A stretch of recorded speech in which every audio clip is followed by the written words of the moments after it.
ਵਾਹਿਗੁਰੂ ਜੀ ਕਾ ਖਾਲਸਾ ਵਾਹਿਗुरु जी की फतेह।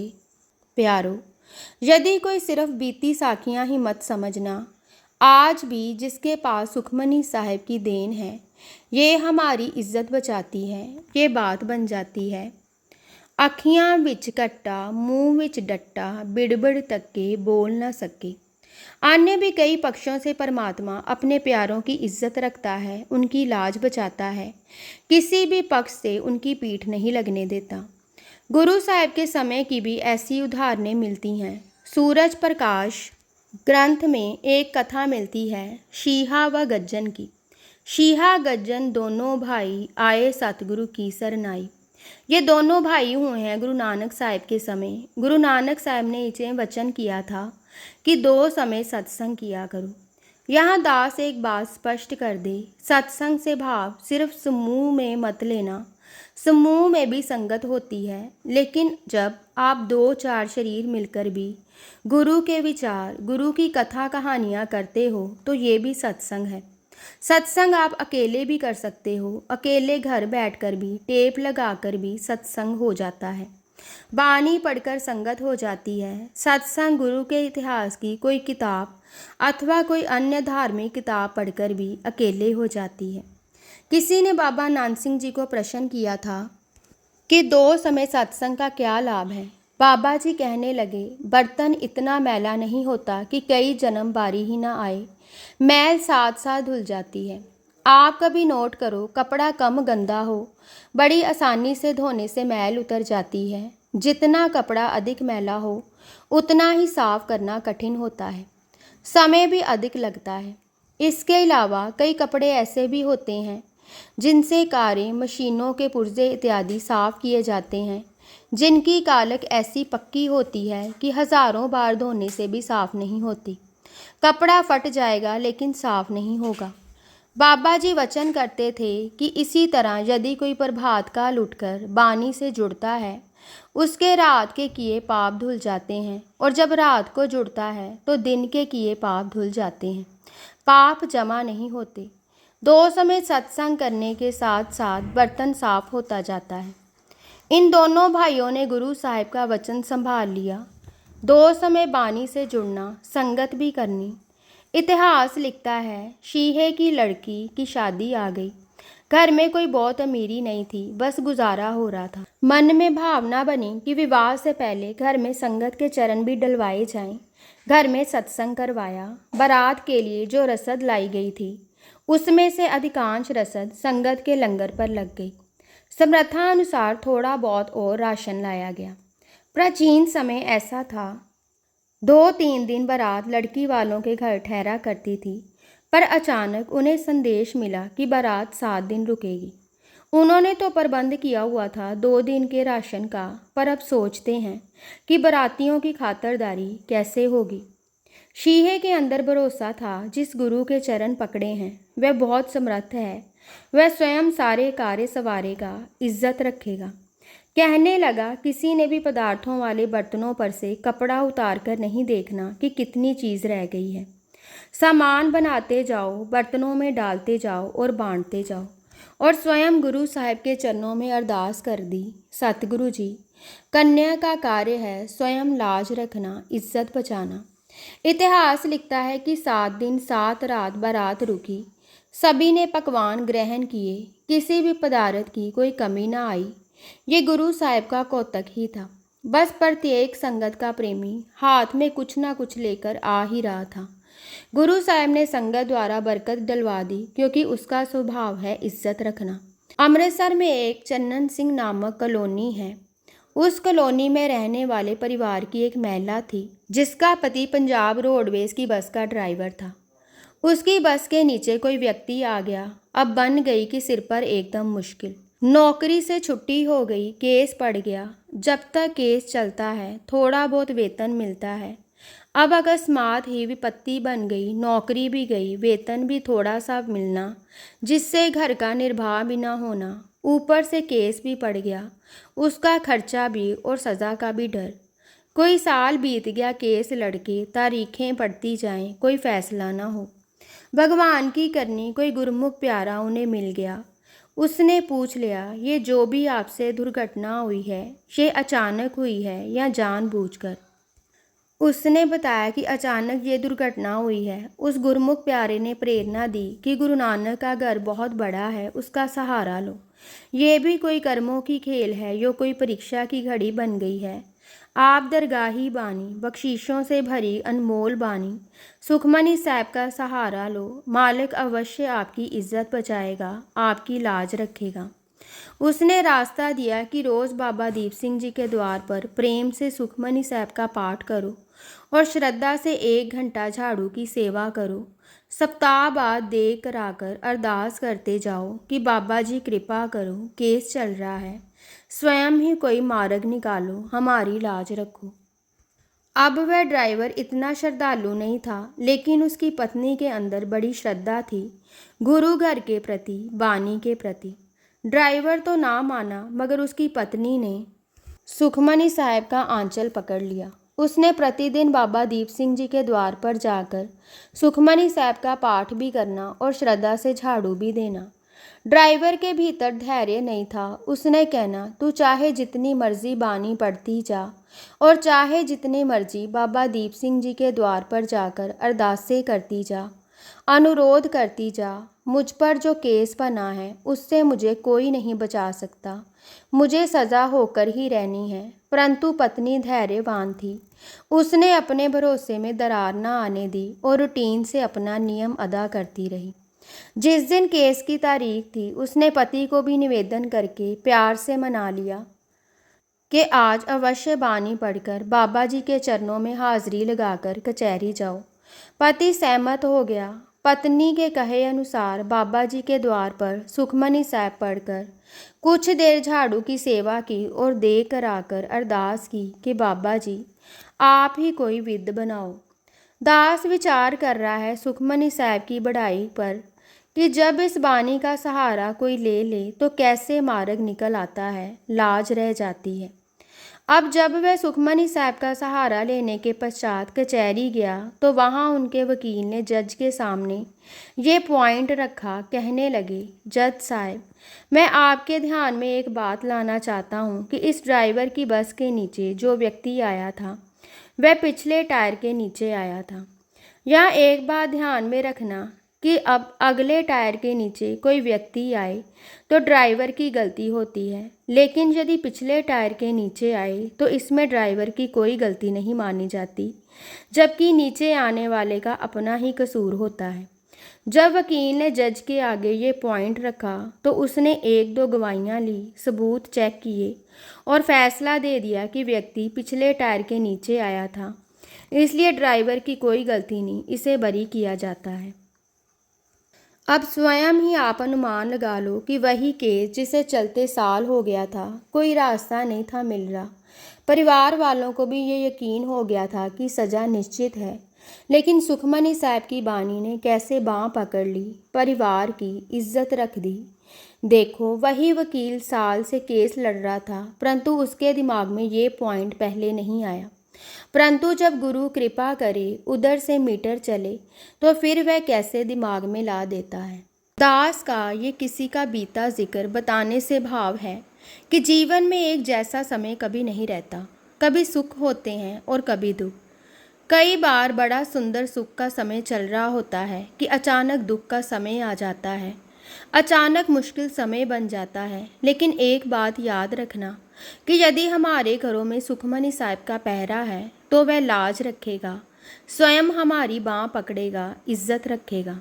अर्थात कर्मानुसार कई बार कोई ऐसा समय आ जाता है, बन जाता है मुश्किल समय, लेकिन जिसकी वह मालिक लाज रखे, फिर उसे कोई ध्वस्त नहीं कर सकता, क्योंकि ये उसका आदिकाल का स्वभाव है कि वह अपने प्यारों की, भक्तों की इज्जत रखता आया है। यदि द्रौपदी का कर्मानुसार उस पर मुश्किल समय आया तो परमेश्वर ने स्वयं उसकी लाज रखी। कौरव उसकी इज्जत उछालना चाहते थे, पर भगवान ने ऐसी लाज रखी कि वे कपड़े उतारते जा रहे हैं और उधर से लाखों मीटर कपड़ा चला आ रहा है। दास तो कई बार सोचता है कि हम हैं क्या, विशुद्ध पुतले, सिर्फ उसकी डोरी काम करती है। उससे हर वक्त डर कर रहना चाहिए। यदि वह साथ ना हो तो क्या का क्या बन जाता है। यदि वह चाहे तो किसी को आकाश पर चढ़ा दे, और यदि उसकी कृपा उठ जाए, आँख झपकने के समय में आकाश पर चढ़ा हुआ आदमी भी सीधा ज़मीन पर आ गिरता है। यदि वह साथ हो तो हमारे कर्मों में लिखी मुश्किल घड़ियां भी काट देता है। इसलिए अवश्य अरदास किया करो, सतगुरु कृपा करना। यदि हमारे कर्मों में लिखी भी है कोई परीक्षा तो हमारी लाज बचाना, हमारी इज्जत रखना।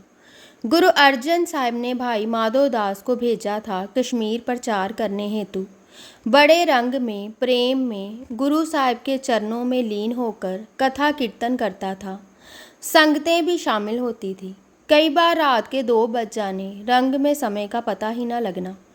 एक बार कश्मीर के एक घर में चोरी हो गई। वहाँ के राजा ने कानून बना दिया कि रात 12 बजे के बाद जिसे बाजार में गुजरते देख लिया, उसे फांसी की सज़ा दी जाएगी। संगतों को जब इस कानून के बारे में पता चला तो उन्होंने भाई माधो दास जी को विनती की कि 11 बजे तक समाप्ति कर दिया करो। उन्होंने इस तरह ही करना शुरू कर दिया। लेकिन एक दिन ऐसा प्रेम में भीगे हुए, नेत्र बंद करके गुरु चरणों में लीन हुए कीर्तन कर रहे थे कि समय का पता ही न लगा। संगत अपने समय पर धीरे धीरे उठनी शुरू हो गई और अपने घरों को चली गई। लेकिन एक नवयुवक रह गया, जिसका नियम था समाप्ति के पश्चात जाने का। जब समाप्ति हुई तो 12:30 बज चुके थे। वह नवयुवक अपने घर जा रहा था कि मार्ग में पुलिस ने पकड़ लिया और राजा के समक्ष पेश किया और कहा कि ये नवयुवक 12 बजे के बाद सड़क पर घूमता पकड़ा गया है। राजा ने हुक्म लिया कि उसे सूली पर चढ़ा दो। अब जब उसे सूली पर चढ़ाने लगे तो उससे पूछा गया कि तेरा कोई सज्जन मित्र है, क्या तू किसी से मिलना चाहता है। वह नवयुवक कहने लगा कि भाई माधो दास जी, जिनका मैं सत्संग सुनने जाता हूँ, उन्हें बुला लो। भाई माधो दास जी को बुलाया गया और उन्हें बताया गया कि इस नवयुवक ने कानून की उल्लंघना की है, इसे फांसी की सज़ा दी जानी है। माधो दास जी ने कहा कि ये चोर नहीं है, ये हमारे साथ सत्संग कर रहा था, इसने कोई गलत काम नहीं किया, इसे छोड़ दीजिए। वह कहने लगे कि हम इसे छोड़ नहीं सकते क्योंकि ये कानून है, इसे फांसी अवश्य दी जानी है। माधो दास जी कहते हैं कि अच्छा, फिर आप अपना काम करो और मैं अपना करता हूँ। माधो दास जी ने चौंकड़ी मार ली और वृत्ति ले गए गुरु अर्जन साहिब के चरणों में। विनती की कि सच्चे पातशाह, ये नवयुवक रोज का संगी है, इसे फांसी की सज़ा मिलने जा रही है, आप कृपा करके आओ, अन्यथा लाज लग जाएगी। उस समय लकड़ी की सूली होती थी, नीचे से लकड़ी मोटी व ऊपर से जाकर पतली व तीक्ष्ण। अड्डे पर चढ़ाकर उसे पेट में चुबा दिया जाता था। इधर माधो दास जी गुरु साहिब के चरणों में लीन होकर प्रार्थना कर रहे थे, उधर लकड़ी की सूली हरे भरे पौधे का रूप धारण कर गई। अब लकड़ी तो पेट में चुभ सकती है, लेकिन पौधा नहीं। ये सारा दृश्य देखकर राजा भी और उसके सिपाही भी हैरान हो गए, समझ गए कि ये कोई पूर्ण संत है। माधो दास जी के चरणों में झुककर माफ़ी मांगने लगे। इशारा लेना, कर्मों मुताबिक अकस्मात यदि कोई मुश्किल घड़ी आ गई तो गुरु के चरणों में प्रार्थना करने के फलस्वरूप लाज रखी गई, सूली हरी हो गई, गुरु नानक आ गया। भाई माधो दास जब धन्यवाद करने आए तो सतगुरु गुरु अर्जन देव जी ने ये शब्द उच्चरित किया, मेरे माधो जी सत्संगत मिले सो तरया, गुर पर साध परम पद पाया, सूके काष्ट हरया। अर्थात जब हम भी गुरु के बने होंगे, हमारे घरों में अमृत वेला होगा, वाणी का निवास होगा, सुखमनी साहिब का पहरा होगा।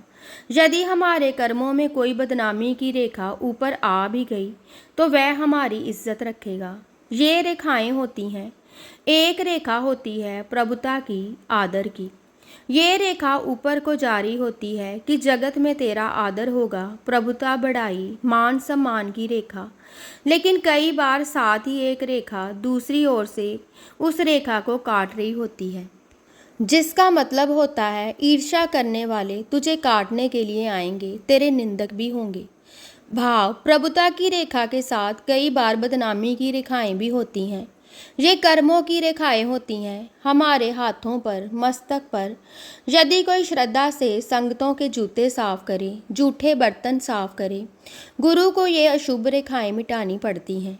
जब कोई श्रद्धा से बानी पढ़े तो गुरु उसके अशुभ लेख बदल देता है। गुरबानी में लीन होने वालों की, गुरु से प्रेम करने वालों की यदि कोई बदनामी की रेखा ऊपर आ भी जाए, वह इज्जत रखता है। ईर्ष्या करने वाले, निंदा करने वाले उसका कुछ नहीं बिगाड़ सकते। गुरु उसकी इज्जत बचाता है। गुरु हरगोबिंद साहिब जी के समय अमृतसर के निकटवर्ती गांव की एक औरत जिसका नाम संती था, उसकी बुताले शादी हो गई। संती के माता पिता गुरु के सिख थे, लेकिन कर्मों की खेल संती का जहाँ विवाह हुआ, वह सारा परिवार सखी सरवर का चेला था। संती गुरु की बानी पढ़ने वाली थी, गुरु घर से प्रेम करने वाली थी। उसकी सास से ये बर्दाश्त न हुआ। उसने इन्हें अपने घर से बाहर निकाल दिया और एक कच्ची कोठरी डलवा दी। संती खुश थी कि अब वह बिना किसी रोक टोक के बानी पढ़ सकेगी। उसने अपने पति को प्रेरणा देकर गुरु की साखियाँ सुनाकर गुरु घर से जोड़ लिया। संती के घर कुछ समय बाद एक पुत्र ने जन्म लिया, जिसका उन्होंने नाम रखा पल्ला। लेकिन परमात्मा की नियति, कुछ समय बाद संती के पति का देहांत हो गया। लेकिन संती ने धीरज नहीं छोड़ा और अपने पुत्र को गुरमत के मार्ग पर चलाया। उसे गुरु की साखियाँ, गुरु के इतिहास सुनाने, जिससे पल्ला गुरु घर का प्रेमी बन गया। उसके मन में गुरु साहिब के दर्शनों की तीव्र लालसा उत्पन्न हो गई। उसने अपनी माता से पूछना कि क्या कभी हमें भी गुरु साहिब के दर्शन होंगे। माता भी धैर्यवान थी, प्रेम वाली थी। कहती है कि सतगुरु अंतर्यामी हैं, उन्हें जहाँ भी कोई याद करे वह स्वयं आकर दर्शन देते हैं। अब मन में हर वक्त दर्शनों की अभिलाषा थी, मन में सच्चा प्रेम था गुरु हरगोबिंद साहिब जी के लिए।